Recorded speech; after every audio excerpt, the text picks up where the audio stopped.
سلام يا سيف العرب يا تاج راس الأمة، يلي محبتك بقلوب الناس حب ثاني ما قال هلا شاعر يوم نطقها فم شاش المخيخ وطاحت الغترة على الأمتاني.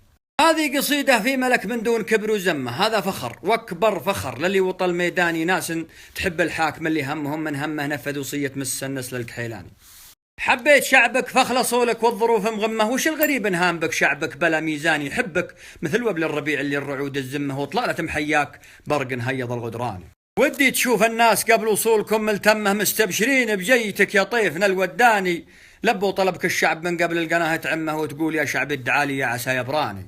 كم شايب بالهاشميه فاري لك كمه، يلا تعاون خادم البيتين يا رحماني، ولا يتيم ما شكا من طول يمنع عمه ما يشتكي الا من فراق مدلها اليتماني.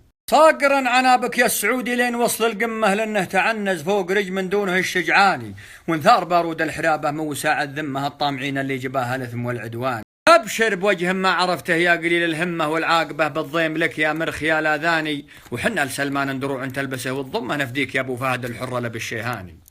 كل انتباها بك مليك عادل في حكمه ولا الجزيره واقصراها في ذرى الجنحاني، وجتنا اوامر سيدي بحر بعيد يمه والبحر ما تلقى به الا اللول والمرجاني.